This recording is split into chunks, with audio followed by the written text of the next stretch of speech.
2016 оноос 2020 оны хооронд Дональд Трамп Хятадын засгийн газартай юу хийсэн бэ гэх юм бол худалдааны дайн хийсэн. За одоо энийг үргэлжлүүлэх гээд байгаа. 4 сарын 2-нд шин тарифууд эхлэх гэж байгаа. Гэхдээ 2016 оны Хятад улс 2025 оны Хятад улс шалгуур 9 жил өнгөрцөн. За тэгээд энэ зөвхөн Хятад Америкийн худалдааны дайн байха болцсон. Энэ BRICS Америк худалдааны дайн болсон. За өнөөдөр бидний энэ худалдааны дайн яах вэ?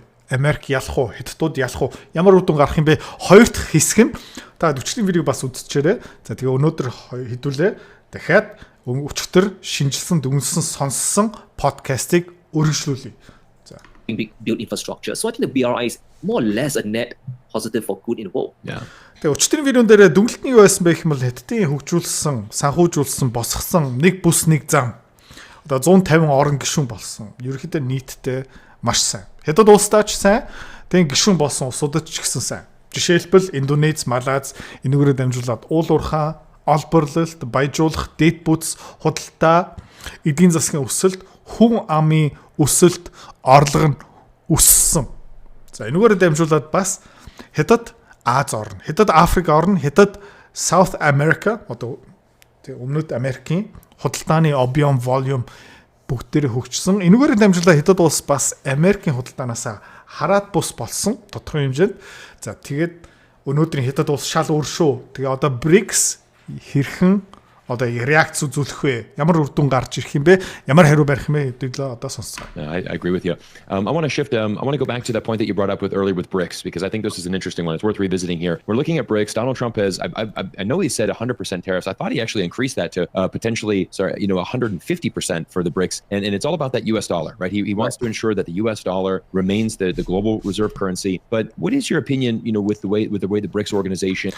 Тэгээд Donald Trump 1 сарын 20-нд ирэх барьснаас тий 2 хоног өнгөрөөд Donald Trump ямар твит гаргасан бэ гэх юм бол BRICS-ийн орнууд доллар орлох валют эхлүүлэх юм бол гэх юм бол 100% тариф татвар оногдуулна шүү гэсэн маш хүчтэй сигнал явуулсан. Одоо энийг тухай ярьж байна. Яагаад Donald Trump гэж байгаа юм бэ? Америкчууд яагаад тэгж байгаа юм бэ? За тэгээд сүүлд Donald Trump 100% тариф бишээ бараг 100% бас ярьж исэн. Is continuing to develop, and this is something that you and I have both covered on both of our channels, and I like to talk about it with another YouTuber, someone that's studying it very clearly, because just for everybody to recap, what we've seen is every year the presidency at BRICS rotates. So in 2024 Russia was the president. They host an annual meeting every October where all of the presidents of the BRICS-ийн орн худалдааны бүлэг гэсэн үг. За тэгээ жил болгон ерөнхийлөгчийн алтан тушаал нэг орноос нөгөө орн руу шилждэг. 2024 онд Оросууд ирэх барьж ирсэн. Тэгээ 2025 онд өөр улс одоо ерөнхийлөгч болон тэр холбооны. 18 оноос хойш Facebook page, 20 оноос эхлүүлээд Instagram, 22 оноос эхлээд YouTube page хөгжүүлсэн. За энэ 3 пэйжийг ингээд дагагчийн тоо нэмчих юм бол одоо бараг 500-600 мянган дагагчтай. Санхүүгийн зах зээл дээр одоо номер 1 контент бүтээгч болсон. Энүүгээр дамжуулаад ямар гавьяа бий болж байгаа юм бэ гэх юм бол ном зарагдаж байгаа, сургалт зарагдаж байгаа, автоматын харилцагч маш сайнаар өсөж байгаа. За тэгээ та ч гэсэн өөрөө жижиг бизнестэй, дунд зэргийн бизнестэй тэгээ борлуулалтаа дэмжмээр байгаа юм бол миний бүх бичих борлуулалтын чадвар шингэсэн Power намайг сонирхоорой.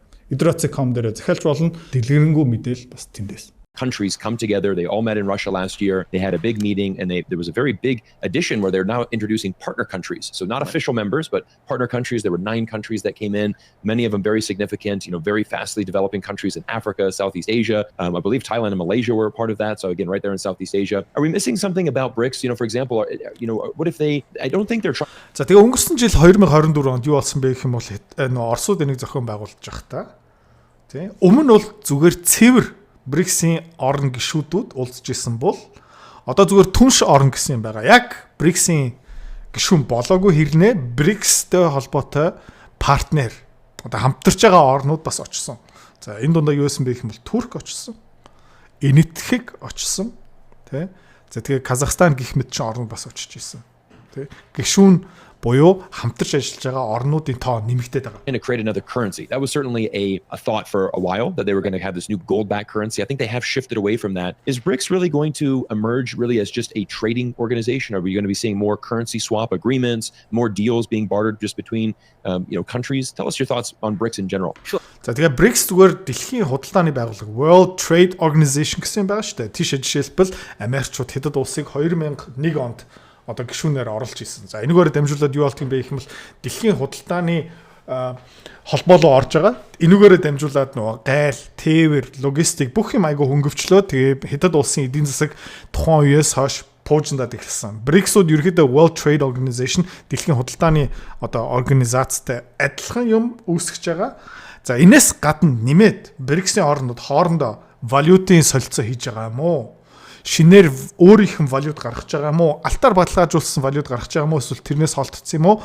Ганцхан худалдааны түншлэлийн орнуудын холбоо болж байгаа юм эсвэл тэрнээс илүү том юм болох гэдэг юм уу? Үгүй мүү? Одоо хариулт өгч байна. I think it's a little bit of both. BRICS started out mainly as a trading bloc, just basically connecting emerging economies together so that they can trade vice versa outside with the West and with the West. But we saw everything supercharged since 2018 when Trump came up with his first round of tariffs, and things just went ballistic from 2022 when Biden decided to, put the US in a situation where it was, or maybe still is today. And because of this, a lot of the BRICS countries, they now have to come together to fulfill both their production and consumption needs. And interestingly enough, right, if you look at just За тэгээ BRICS юунаас олж эхэлсэн бэ гэх юм бол зүгээр худалдааны түншлэл болсон. BRICS-ийн орнууд ерөөхдөө гайл, нөөд, тээвэр, логистик, бичиг баримт гэх мэтчлэн хуулийн орчноо бүрдүүлээд хоорондын худалдаа хөнгөвчлүүлсэн. За гэхдээ энэ BRICS-ийн хоорондын хамтын ажиллагаа 2018 оноос хойш эрс өөрчлөгдсөн. Юунаас олж өөрчлөгдсөн бэ гэх юм бол Дональд Трампын анхны худалдааны дайн тариф татвар нэмсээр хагаад ерөөхдөө BRICS-ийн орн тухайн үед хөгжиж байгаа өмнө ядуу орнууд ерөөхдөө хамтарч ажиллаж исэн. За тэрнээс ахуулаад ерөөхдөө BRICS-ийн орнууд илүү зузаарсан. Тэ? Илүү хүчтэй бүлэг болсон. За тэгээ 2022 онд тэ Джо Байдны засгийн газар бас нэмээд хэдэн улс дээр бас нэмээд Оросыг бүр дэлхийн худалдаанаас бараг хөөгөө гарах гэж үзсэн шүү дээ. За нэмээд 2020 онд өмнөх подкастт ярьж исэн Орос холбооны Европт хадгалж исэн, Америкт хадгалж исэн, хоримтлуулж исэн, төр байлгаж исэн 300 тэрбум доллар евротой тэнцвүүц хэмжээний хөрөнгийг царцаасан бараг одоо булаагаад авах гэж байх шиг байна. За энэ 2018 онд, 2022 онд ер нь бол Америк улс томоохон одоо дэлхийн худалдааны гормыг өөрчлөөд, дөрмийг тэрчтэй өөрчлөөд BRICS бол одоо илүү зузаарж байгаа. За тэгээд юу л чинь гэх юм бол бараг хашаад эхэлсэн. Тэ? Ер нь бол Дональд Трамп, дараа нь Джо Байден энэгээрээ дамжуулаад нөгөө BRICS-ийн орнд за бид нарыг булан шахчих юм байна. За булан шахуулахгүй тулд битүүлээ тусдаа гарнаа. Илүү зузаарнаа. За иймэрхүү юм ярьж байна. Тэгээд Америкийн хийсэн үйлдэл тэ илүү хүчээр үдсэн, илүү гарыг мушгсан, илүү дарамтлсан, илүү их татвар мөнгө авах гэж оролцсон. За энэ дээрээ BRICS-ийн орнууд буюу түншүүд эсрэг арга хэмжээ авсан. The oil production, oil demand in BRICS, the producers, including Saudi Arabia, Russia, and the UAE, they have enough production to satisfy the entire bloc's demand. So in a sense, they are self-circulating, their self-contained economy as well. Right. Now, when we talk about the dollar and why Trump is so desperate to protect it, is that not just on the fringes, on the main trading hub between China and the BRICS, which is honestly where the flows of trade are, right? A lot of trade comes into China and China trades with the rest of the BRICS. We can see now that cross-border trade has effectively crossed 50% in the Chinese currency, the RM.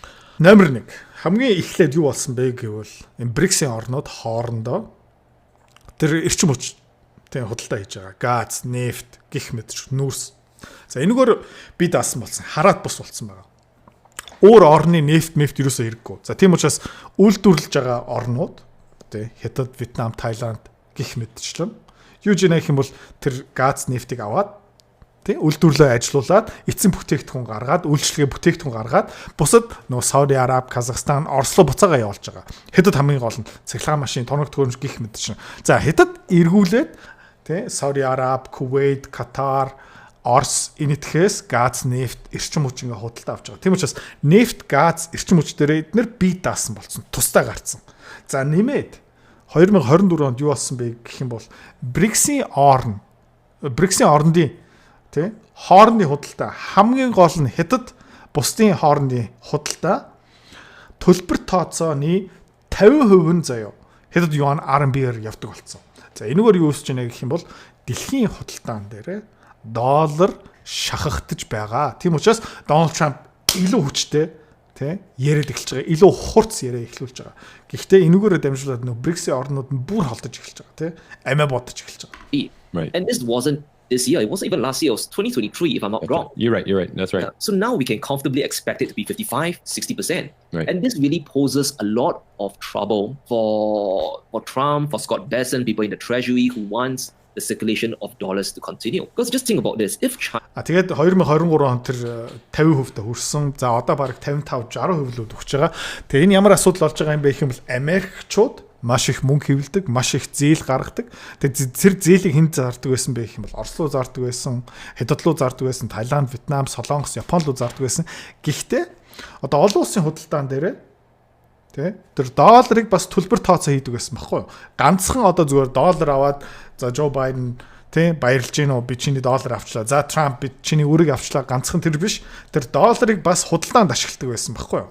Хоёр ашиг тэрнээсээ хүртдэг байсан. Нэгдүгээр хүүгийн орлого нэмээд энэгээр худалдаа төлбөр тооцоо хийх боломжтой. Гэхдээ одоо Хятадын юанаараа 55-60% худалдаа явж байгаа болохоор тэр доллар ноён доллар маань байраа алдж байгаа, хүчээ алдж байгаа. Тэгэхээр энэ бол хэнд асуудал болж байгаа юм бэ гэх юм бол Америкт асуудал болж байгаа. Scott Bessent асуудал болж байгаа. Америкийн сангийн яам асуудал болж байгаа. Яагаад гэх юм бол өмнөх 30, 40, 50 жилийн хугацаанд Америкчууд зүгээр мөнгө хевлээл тэр хэвлсэн мөнгөө дэлхийд даяар тараадаг, бараа үйлчлэгээ худалдаж авдаг байсан бол одоо тэр доллар худалдаж авах, хүлээж авах хувь нь буурал байгаа. Тэрний хооронд юан авчил та гэх байхгүй. За тэгээд хизээ нэгэн цагт энэ БРИКС-ийн орнууд Таиланд, Вьетнам, Хятад доллараар худалдаа хийхгүй надаа юан өгч гэх юм бол тэр долларын нэгдүгээр байр хаан ширээнээс хөөгдөөд хог болох магадaltaй. Энэ бол Америкийн зовлон.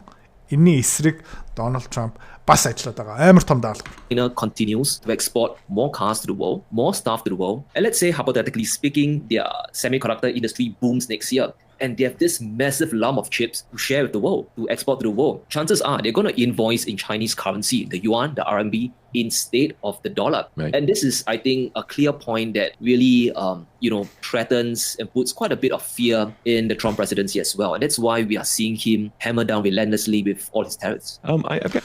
Тэгээд юу байхгүй нөгөө Орос жишээлбэл газ нефт гаргаж байгаа. Тэрнийхэн оронд Хятадтай газ нефтийг өгж байгаа.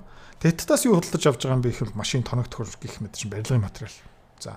Тэгээ удахгүй энэ хэмэл байханд ашигладаг компьютер чип, хай тек, өндөр түвшний технологи ерөөхдөө улсын томоохон худалдаа авалтуудыг тэр чигтээ Хятадаас хийх боломжтой болоод ирэх юм бол долларын хэрэг байхгүй. За тэгээд Хятадууд юу хийх юм бэ гэх юм бол өмнө гадагшаа янз бүрийн технологи, бараа бүтээгдэхүүн үйлчлэгээ экспортлог байсан бол инвойса нэхэмжлээ доллараар гардаг байсан бол хизээний цагт юанаар гаргах магадгүй. За тэгээд нөгөө бусад орнууд төлбөрөө хийхин тулд юан худалдаж авах гэсэн үг. Хятадуудаас хятадуудын хэвлсэн мөнгийг авах гэсэн үг. Тэгээд мөнгө хэвлдэг орн Америк байха болоод Хятад болох магадaltaй. За энэ бол Америкийн disaster case. Энэ тохиолдлыг ерөөдөө Америкчууд аль болох хойшлуулах хэрэгтэй. Тэгээ энэ Трампын бараг номер 1 юм уу номер 2 ажил байж магадгүй. And let's continue this thought because there's one theory out there with a lot of economists and some people that are studying this that, for example, China is overproducing right now. They're actually flooding the market with too many products. That we have invented this term called overcapacity, which is a very interesting one. I'm going to bring up a screenshot here that it's actually an opinion piece on the New York Times. It's entitled "She is Making the World Pay for China's Mistakes." Quite a bold statement, and it's basically what it concludes to is that China's making too many products. За тэгээд нөгөө барууны хэвлэл мэдээллийн хамгийн гол нь сүүлийн үед юу бичиж байгаа юм бэ гэх юм бол Хятад улсын үл хөдлөлийн салбар ерөөдөө хямарсан. Яагаад гэх юм бол дэндүү олон орон сууц барьсан. Зарим нь бүр ингээд хит хитэн баг баригдсан хотыг буцаагаад нураахаар болсон. За Хятадын эдийн засгийг барууныхан хэвлэл мэдээллийнхэн хөрөнгө оруулалтын шинжээчдэр юу арддаг юм бэ гэх юм бол нэг салбар руу ороод эхэлчих юм бол тэргээ туллан хийдэг бүр дэндүү хийчдэг. Хитрхийх төмөр зам барьдаг. Хитрхий олон гүүр барьдаг. Хитрхий олон үл хөдлөх барьдаг. За тэгээ үйлдвэрлэлийн хүчин чадал дээр бас яг адилхан. Тэгээд өнгөрсөн сая New York Times-ийн нийтлэл үзүүлсэн. Тэр юу юм бэ гэх юм бол дэлхий Хятадын алдааны тооцоог төлж байгаа. Юу юм бэ гэх юм бол хятадууд одоо over capacityтэй. Үйлдвэрүүд барьсан. Гэхдээ дэндүү олон үйлдвэрүүд. За тэгээд дэлхийг бараагаараа ингээд живүүлж байгаа. Дэндүү их бараа бүтээгдэхүүн, дэндүү хэмтхэн нийлүүлж байгаа. За энэ тухай ярьж шүү. Энэ тэгээ үнэ юм уу? Эсвэл худлаа гүтгэхэд байгаа юм уу? And it's not good for the world because they're dominating manufacturing. And I think this is funny because I think a better way to say that would be she is helping the world pay less for essential goods. That's essentially what it is. So, talk to me a little bit about the, overcapacity and, what we hear. Тэг магадгүй барууныхан хэлж байгаа юм худлаа гэж магадгүй. Яг гэх юм бол хятад улс юу хийж байна гэх юм бол Оросууд нефтээ явуулж гин, монголчууд зэсээ явуулж гин, нүрсээ явуулж гин, Бразил кофе, soybean гэх мэт хөдөө аж ахуйн бүтээгдэхүүн явуулж гин. Тэгээ эргүүлээ юу авж байгаа юм бэ гэх юм бол хятадаас бараа бүтээгдэхүүн худалдаж авж байгаа штэ. За тэгээ хятадууд дэндүү их юм үйлдвэрлэж байгаа юм бол дэндүү хямдхан үйлдвэрлэж байгаа юм бол 1 тонн зэсээр илүү их машин авч байгаа юм биш үү.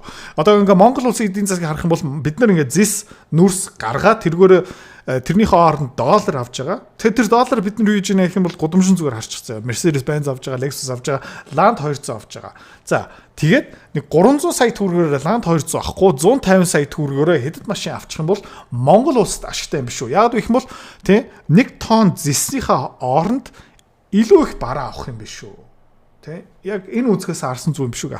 Constantly about this because you just alluded to that, right? What happens if China continues to make more electric vehicles? And by the way, yes, we can't buy Chinese EVs here in North America, right? They're banned in the United States and Canada. But what's very interesting is when you start going around the world, right? You start going to South America, even Europe now, and certainly Southeast Asia. I mean, Chinese automobiles are everywhere. Tell us a little bit more about the myth of overcapacity. All right, sure. So when it comes to overcapacity, well, there is a glimmer of proof that China is trying to export their way out of a prolonged slump right now. There is some truth to that, right? Mm-hmm. You sell stuff to the world, you gain dollars, you gain revenue, and it helps your country grow, especially when you want to build up consumption. Right. But look at things in the greater picture. China is actually exporting deflation to the world. Because if you look at the Chinese ecosystem, it's truly brutal. I'm sure you've been there. I'm sure you've seen the amount of insane competition, not just between the EV makers. Окей. Тэгээ тайлбарлачих. Тэгээ хятад улс юу гэж байна гэх юм бол дэлхий рүү дефляц экспортлж байгаа. За энийг ойлгох юм бол толгоо хасаагаарай. Дефляц экспортлно гэдэг чинь миний сая тайлбарлсан байхгүй юу. За бид нар 1 тонн зэсийг гаргалаа. Тэрний хооронд магадгүй одоо хэд байдаг юм бэ гэсэн мэдэхгүй байна. Тэгээ $10,000 эргүүлээ авлаа гэж бодъё. 1 тонн зэс гаргалаа $10,000 буцаагаад авлаа. За өмнө нь бол $10,000-аар Япон машин, Америк машин, Герман тоног төхөөрөмж аавн гэж байхгүй байсан. Окей. За гэхдээ одоо гинт BYD гэдэг компани маань $10,000 үнэтэй цахилгаан машин экспортлоод эхэлчих юм бол тэгээ бас чанар муутай биш заяа. Тэгээ ядаж нэг 100-120 мянган километр явчихдаг тийм машин гаргачлаа гэж бодъё л та. За тэгэх юм бол юу болж байна гэвэл дефляц болоод байгаа үстэй тий. Дефляц юу юм бэ гэвэл нэгж мөнгөөр тий илүү их бараа авах гэсэн үг. Инфляц юу юм бэ гэх юм бол яг бид нар бүгд мэдж байгаа. Тий 12 жилийн өмнө 1 латсын гүр 1100 төгрөг байсан. Өнөөдөр 1 латсын гүр CU орох юм бол бараг 4000 төгрөг гараа авцсан. Инфляц бол 4 дахин үнэтэй болцсон. За, хятадууд юу хийж байна гэх юм бол илүү хямдхан юм үйлдвэрлэж байна гэх юм бол яг эсрэгээр инфляц биш дефляц. Тэ бид нар хятадаас тэ $10,000-аар тал машин авдаг байсан бол одоо бүтэн нэг машин авдаг болсон байгаа. Тэрийг экспортлж байгаа. Нэмээд хоёрдугаар хятадын зах зээл амар өрсөлдөөнтэй. Хятадын засгийн газар мэдээж компаниудыг дэмжиж байгаа хэрнээ эрхлүүлэхгүй байгаа. Өөхөх ёстой компани өгч байгаа хамгийн инновацлог, хамгийн бүтээмжтэй, хамгийн хүртээмжтэй компани хятад улстай амьд үлддэг. Монголд жишээлбэл энэ төрийн өмч компани шиг ингээл алдгалтай, ингээл өрөнд ороод идэг, татаас мөнгө аваад идэг, жишээлбэл энэ 5 толгой төлш. Гэх мэт чинь компаниуд хятад зүгээр өгөх байхгүй. Хятад юу хийж нэ гэх юм бол маш эрүүл өрсөлдөөнтэй энүүгээрээ дамжуулаад юу болж байна гэх юм бол хятадын ард түмэн үл хөдлөхөө илүү хямдхан авж байгаа, хүнсээ илүү хямдхан авж байгаа, үйлчлэгээ илүү хямдхан авж байгаа, машин, тоног төхөөрөмж, цахилгаан бараа улам хямдхан болж байгаа. Тэгээ хятад улс юу хийж байна гэх юм бол дефляц үүсгэж байна. Одоо олж байгаа мөнгөөрөө илүү их бараа худалдаж авах гэсэн үг. За мэдээж хятадууд бас энэ хүн бас хэлж байна. Дэндүү том үйлдвэрээр барьж байгаа үнэн. Гэхдээ өрсөлдөөнөөс болж байгаа. Тэгээ эцсийн эцтэй хэрэглэгч биднэрт ард иргэдэд ашигтай. Right, just between cafes in China, just between handphone shops in China, the amount of micro innovation, the amount of insanity business goes on there is really remarkable. So Chinese companies, in a sense, they're devouring themselves. And as the world, sure, maybe you don't want to go into China and play the Hunger Games with them, but you'll get to enjoy the fruits of their labor, of their hardship. Prices keeps going down, and you can actually use some of this technology to boost your own economy up. So let's just use. За тэгэд энэ залуус хэлж гин хятад улс дотор таад нэг кино үзсэн баг Hunger Games. Ямар тоглоом юм бэ гэх юм бол 30 өрсөлдөгч заяа тоглоом эхлүүлдэг. Тэгээд хамгийн эцэстээ ганц нэг юм уу хоёр нь амьд үлдчихэж байгаа. Тэ Katniss Everdeen Hunger Games таад санаж байгаа. За хятадын зах зээл яг тийм. Тэгэл зөө coffee shop би өрсөлдөө маш өндөртэй. Тэ талхны цэх амар өндөр өрсөлдөөнтэй. Сэргээх эрчимч супер өрсөлдөөнтэй. Төмрийн үйлдвэрлэл, эрчим хүчний үйлдвэрлэл, автомашин, цахилгаан бараа, зурагт гар утас гих мэтчлэн. Тэ Xiaomi бас яг тийм байхгүй юу? Xiaomi юу болж ирсэн бэ гэх юм бол таад мэдж байгаа юм бол 2016 17 онд гар утаснуудыг гаргаж ирсэн. Тэгээ Xiaomi-гийн тактик юу байсан бэ гэх юм бол окей бид нэр ерөөхдөө гар утаснасаа нэг сүртэй ашиг олохгүй бид нар софтвероос ашиг олно. За тэгээ Xiaomi юу хийсэн бэ гэх юм бол хамгийн сүүлийн хамгийн хүчин чадалтай процессор тоног төхөөрөмж дэлгэцийг ашиглаад гэхдээ хамаагүй хямдхан зарж ирсэн. Тэгээ хэдтийн зах зээл тэр чинь тийм. Тэгээ эцсийн эцтэй хэн энэс очиж байгаа юм бэ гэх юм бол тэгээ цаана компаниуд хоорондоо алдчихж байгаа. За тэрнээс хэн ашиг хүртэж байгаа, өрмийн хэн идээд байгаа юм бэ гэх юм бол ард иргэдэд нөгөө мөнгөтэй хүмүүс, мөнгөө бараагаар сольдог хүмүүс нь үйлчлэгийг авдаг, бүтээгдэхүүн авдаг хүмүүс нь ялж байгаа гэсэн. Europe, for example, right? We know that they have an energy crisis. I mean, by now everyone knows. Germany's power prices has gone up over the last 6 months, almost double, 50% to double. That's insane. And we know Europe themselves, they have self-imposed themselves into a very diplomatic and economic box. They are so-called not allowed to buy cheap Russian gas. In this case, who can help them? China. Get cheap solar panels in, build up your own renewable resources, stop all these tariffs on especially this kind of renewable power, and use what China is good for. Use them to benefit your own economy, and then everyone can live harmoniously. So when it comes to this, За тэгээд Европын жишээ авч байна те. Европ юу гэж нэх юм бол хэдтийн яг эсрэг юм хийж байгаа. Юу хийж байгаа юм бэ гэх юм бол инфляц үүсгэж байгаа. Окей. За өдөр бата хаана инфляц? Окей. Германд амьдарч байгаа хүмүүс өнгөрсөн 4 жилийн хугацаанд цахилгааны өртөг, дулааны өртөг 3 дахин өссөн. Яагаад өсөж байгаа юм бэ гэх юм бол Оросын хамгийн хямдхан газ, нефтийг хориг тавьсан байгаа. За тэгээ энэгээр юу хэлж байна гэх юм бол цаанаад нь хөдөлмөрлж байгаа германчууд цалингаараа хамаагүй бага цахилгаан авч байгаа, хамаагүй бага дулаан авч байгаа. За тэгээ адилхан хэмжээнд дулаан хөлдөж өгөхгүй тулд юу хийж байна гэх юм бол бусад тий мөнгнөөсөө дулаанаас санхүүжүүлж байгаа. Да тийм учраас Германд нь баг мөнгө үлдэхгүй байгаа. За тэгээд ер нь бол Европчууд саруул эрүүл ухаантай байсан бол тэр худалдааны хориг тариф гэхгүйгээр тий хятадын сэргээх эрчим хүч тий нарны цахилгаан станц гэх мэт чинь тэрэн дээр татваруудыг буулгачаад хамгийн хямдхан нарны цахилгаан станцыг хятадаас оруулж ирээд за тэгээ хамгийн хямдхан нарны цахилгаан станц ажилуулад энүүгээр арай хямдхан цахилгааны их үүсвэртэй болоод эдийн засаг дэмжих юм биш үү. За тийм учраас Европ хятад хоёр хооронд саруул эрүүл ухаантай удирдлагчтай байсан бол худалдаагаа илүү зузаан болгох хэрэгтэй байсан биш үү.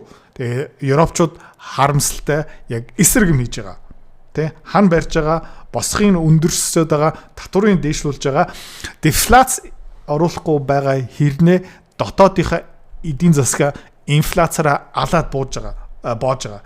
Энүүгээр дамжуулаад бас юу болж байна гэх юм бол Герман ард иргэд, Европын ард иргэдүүд бухимдж байгаа тийм учраас Европын сүүлийн үед тэр засгийн газар нь бүгдээрээ бутарч унаад огцроод дахин олон удаа сонгуул болоод байгаа байхгүй. Одоо зүгээр нэмэлт мэдээлэл өгч байна. Of overcapacity, it's how you really want to play your cards. Yeah, no, that's a very, very good insight. And I love how you said that China is exporting deflation to the world because of the way that this uber competition in China. And I think that's one insight I want to share with our viewers here is you hit on this very clearly. And I love that, don't just think about the EVs, it's anything, even from cafes to restaurants to the cell phone shops. I mean, there's intense competition in China and really only the cream rises to the top, as we say. Тэгээд ерөнхийдөө Европ, Америк ямар алдаа хийж байна гэх юм бол Хятадаас супер хямдхан юм худалдаа авах боломжтой. За. Тэгээд Хятадын зах зээл бас хэрэгтэй юмнууд байгаа. Тэрийг нийлүүлэх хэрэгтэй. Худалдаа хийх хэрэгтэй, 8 хийх хэрэгтэй, тэнцүү байх хэрэгтэй. А гэхдээ ядаргаатай юм бэ гэх юм бол Европ дотор инновац байхаа болцсон. Тэ? Герман улс Хятадд юу өгдөг байсан бэ гэх юм бол тоног төхөөрөмж машин өгдөг байсан. Тэд нэр өнгөрсөн 20 жилийн хугацаанд өрсөлдөөн байхгүй байсан учраас Тэ Hunger Games байхгүйсэн учраас Германы автомашины үйлдвэрлэгч нар 50 жил суугаад байсан байхгүй юу? Залхуураад байсан. За тэгээд 3-4 жил хэдэд компани хажууд залхуурна гэж байхгүй тийм учраас тэд нар алдаад байгаа. Тэ? Тийм учраас одоо хэддийн барааг авч чадахгүй байгаа. Хэддийн бараа оруулж ирнэ гэдэг чинь дотоодын үйлдвэрлэгч нь байхгүй болно гэсэн үг. Тэ? Тэг хэцүү. За нэг талдаа бол хятадууд дефляц экспортлж байгаа хамгийн хямдхан хамгийн чанартай барааг нийлүүлээд эхэлж байгаа. Европчууд харин залхуураад байгаа учраас худалдааны талбай дээр арчигч байна. За энэ бол аягүй сонирхолтой подкаст байна. Тэгээ та хэдийн бас эдийн засгийн олон улсын худалдааны мэдлэг жоохон өссөн байгаа. За тэгээ сүүлийн хэсэг 3 хэсэг маргааш уулзцгаая.